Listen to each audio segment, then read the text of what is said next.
Hi, my name's Thete, a mythic raiding Retribution Paladin of many years experience, and I've prepared a series of detailed guides on playing the Retribution spec in group PvE for Legion.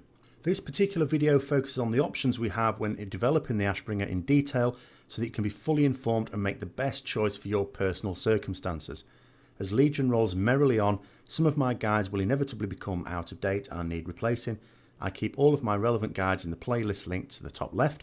If you're in doubt, always check here, as out-of-date guides will have been removed and replaced with the up-to-date ones.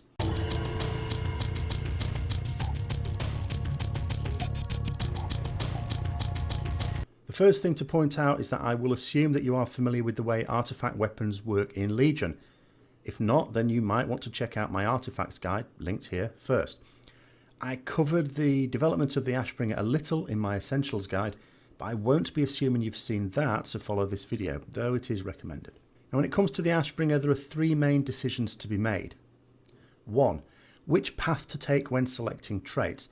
This is the main part of this guide as it is the most complex. I'm going to cover this in the first section. 2. Which relics to slot. This is a much simpler decision and will be covered second. 3. Which skins will give you the most style points. This is easily the most important decision you will have to make. However, because your choice is limited in the early days, I'm leaving this until the final section. So, as with all artifacts, you will look to spend points in minor traits in order to work your way as efficiently as possible to the more powerful major traits. Most minor traits either increase the output or crit rate of abilities by a flat percentage, or reduce the cooldown on an ability by a set time, in line with the artifacts of other specs. In addition, there are some traits which provide no DPS increase at all. Again, all artifacts have these, though some have more than others. Of these, some provide a nonetheless useful feature which will come in handy on most fights, shown in orange, whereas some will be utterly useless except in maybe a niche situation which might happen 2 or 3 times in the expansion. These are shown in red. Naturally, in an ideal world, we would leave the red ones until last if we can. When it comes to choosing your path, you generally try to identify which of the major traits are best and work a way of unlocking them as quickly as possible in that order. Minor traits do not generally have a wide variance in power, except the non-DPS ones, and so are of lesser concern. Sometimes you will have to go through a yellow or even red trait, but that's the way it goes and all specs have to put up with a certain amount of that. However, Retribution has a particular dual problem that makes choosing the correct path more difficult than many. I'm not going to say it's the worst or even one of the worst because I haven't studied all 36 in detail. However, I am familiar with about 9 of them, and the Ashbringer is the worst of those 9. Of course, for all I know, the other 27 are even worse, and so this actually might be the better of them. Now, when it comes to our major traits, it's worth running down what we have. Ashes to Ashes is by far and away our best talent. It causes our Wake of Ashes to apply a dot to all enemies hit, as well as generating 5 holy power instantly on causing damage. This is very powerful in all situations, but especially so once we've started using the Crusade talent, though that will come later on with a more developed Ashbringer. It is absolutely vital that we have this trait before tackling any challenging content, otherwise you will not meet the required standard. Echo of the High Lord sounds fancy with its mimic of Templar's Verdicts and Divine Storm, but it's just a flat increase to the damage of both abilities in practice, no different to a minor trait, only it buffs them by a much greater percentage. This is the second trait that we'd want to obtain. Divine Tempest buffs our Divine Storm as well as projecting it 20 yards forwards. This is only useful in AoE situations, of course, and is the third major trait to obtain. When you do have it, however, you should consider your placement when using Divine Storm to maximise the number of mobs hit. Standing on the outer edge of a group of mobs is preferable to being in the centre of them, unless they are very tightly grouped with no targets hovering a little further away. The first problem is that there are simply a lot of points needed for the yellow and red traits. 12 in total, with 8 of them being red. But if you have to go through them, you have to go through them. The second and more crucial problem is where 4 of those red points are. They lie between our starting position and the Ashes to Ashes major trait. This trait is by far and away the most important trait to obtain, and you should certainly have it before you begin doing the challenging content that you have planned, whether it be Mythic Plus dungeons or raiding. Well, it's a ball ache, but the traits are set up like they are, so just suck it up and get going, right? That's what other specs would do. Well, here is our dilemma.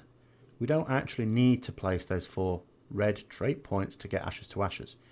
We can go via an alternate and much longer route, which would mean only spending 1 point on a red trait. This would eventually mean being about 3 weeks ahead in terms of DPS development of the Ashbringer. However, going the long way means taking an extra 2 weeks. But after those 2 weeks, then we are in a winning position. So just how much of a difference does it make? In order to work this out, we're going to need to know how long it will take to acquire points to spend on our Ashbringer. We will assume that you are going to complete world quests, at least 1 daily dungeon and at least 1 weekly mythic dungeon, as well as spend time questing in Suramar. Using this, a very kind member of the WoW community prepared a resource to help us work out when we might get each point for our artifact. I've linked a copy in the description below. You will naturally have to adjust for the time you expect to need for levelling. I will fit levelling around work and so will add 2 days extra. You should adjust accordingly, but for now we'll assume day 1 is when you reach level 110. At this point you might reasonably expect to have 11 points.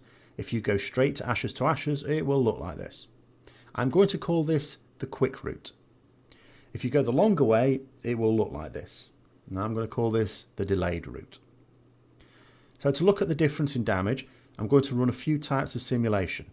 Straight single target, 5 targets to stimulate an AoE situation, especially in dungeons, and running around with adds and regular target switching, again much like in dungeons but where we're getting a move on. I'm going to do short duration fights to simulate that dungeon activity, as this is the only content we'll have at this time. I'll also be running it in pre-raid gear obviously. Now as it's for comparison purposes over a significant period of time, I won't need to reduce the item level for some of these just to take into account newly dinged gear as opposed to immediately pre-raid gear. The talents I'll be using are what might be considered a standard dungeon talent choice. Of course there's always a bit of variation, but this is what I'm going to go for. When we're looking at the quick route, we get the following damage figures. Now let's compare this to those same 11 points being spent on the delayed route. So it all looks pretty horrific. The main argument against going the delayed route is that although you'll gain in the medium and long term, you lose out badly in the short term, and this is when you need to run lots of dungeons to gear up. There are, however, some sneaky possibilities, but first I want to investigate the differences further. So if this is the position at newly dinged level 110, what does it look like just before we get the Ashes to Ashes on the delayed route? This would take 17 points. So with 17 points and taking about a week and a half to do that, the quick route looks like this. And the delayed route looks like this, with just 1 more point needed for Ashes to Ashes. So with the quick route, our damage figures look a little like this. And now the same situations with the delayed route profile. The gap, while a little closer, is still best described as gaping. You've just spent 2 weeks being much weaker than you could have been in all situations. But then a few more days go by and we get that 18th point. So let's get straight into comparing the DPS figures now. Well, the shoe is on the other foot. In all situations, the delayed route is now winning out. When it comes to single target, it's streaking miles ahead. But hang on a minute, I hear you say. This doesn't prove anything. 1 more point and we can get the second major trait with the quick route. But it will take longer to do that with the delayed route. This is perfectly true. So let's have a look at those figures now with that 1 extra point for 19. Now, there's no need for me to run new sims for the delayed route on 19 points because the next few points I'll be spending it is on Shield of Vengeance. And although this is an ability which can be used offensively, Simcraft doesn't really take advantage of that, so the DPS figures remain the same. Indeed, it is not easy to use Shield of Vengeance offensively on demand, so this is not a failing in the simulation, it's just realistic. So we can see that on single target, the quick route is still way behind. However, it has seesawed the other way in AoE situations. Now within the next 2 weeks, it will swing permanently in favour of the delayed route again in all situations. Indeed, if we want to, we could get the third trait more quickly with the delayed route than the quick route. The fastest you can get all 3 major traits using the quick route is 29 points, which generally equates to 70 days. However, The delayed route allows us to take it in 26 points, which equates to only 51 days, nearly 3 weeks earlier. However, you're still talking about a situation where, but for about 3 days, you have better AoE damage, which is most suitable in dungeons for the first month of building your character in Legion. So if Mythic Plus dungeons are going to be your main challenge, then the quick route still wins out until that second month where it falls away for the remainder of your trait building. But with raiding, the first raid of Emerald Nightmare is going to heavily depend on our single target damage, and that's way higher with the delayed routes, even after 2 weeks. It is a genuine dilemma, and the safest route is to go the quick route and hope for the best in raids. After all, with some good luck, you might still do good damage with better gear and nice legendary drops. As such, most rets will probably take this route. That being said, there are a couple more sneaky options. The first of these is really just a cunning delayed route. If you are not opposed to tanking, you might spend a nominal amount of artifact power on your Truth Guard to get a few traits and then just tank your way through dungeons in the first few weeks. This allows you to take the delayed route on your Ashbringer without weakening yourself for those dungeons in the initial weeks.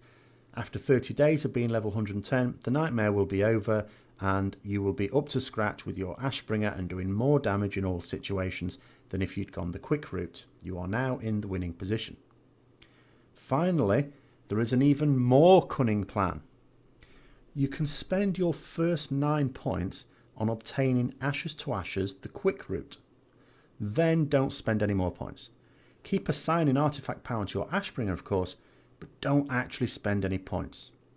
Do this until you've got just over 67,000 artifact power stored up. You can then go to your order hall and reset the Ashbringer for a mere 625 artifact power, which is the cost of the 10th point, and then spend 18 points getting Ashes to Ashes using the delayed route. This method seems ideal, but there are 2 considerations. First, will our damage be up to snuff for the dungeons with only spending 9 points? And second, will Blizzard do something equally cunning to stop us doing this? Now on that second point, I will have to slap a minor health warning here. It is possible that Blizzard don't want us doing this, and they could easily make a change that still allows people to reset any artifact power as intended, but stops this particular cunning plan from working. However, Blizzard have never said they are opposed to this method. That being said, I'm not sure anyone's actually asked them about it to get that response. Now when it comes to the damage of a 9-point Ashbringer compared to a 17-point quick route Ashbringer, which will be the maximum possible difference, then we get the following results. As can be seen, the difference is minimal. Even with those 8 extra points, the actual increase in DPS in all situations is very minimal, which just goes to show that the minor traits are mostly not up to much. It's all about the mages. So to summarise, we have 4 options. 1. Take the quick route. The advantage of this is that you are better at AoE for the first month basically. The downside is that after that month you are falling behind and you won't catch up to the other options until the artifact is complete, and that takes nearly 3 months at the very least. 2. Take the delayed route. The advantage of this is that you are stronger for the period of raid progress, as well as the higher levels of Mythic Plus dungeons, if that's your thing.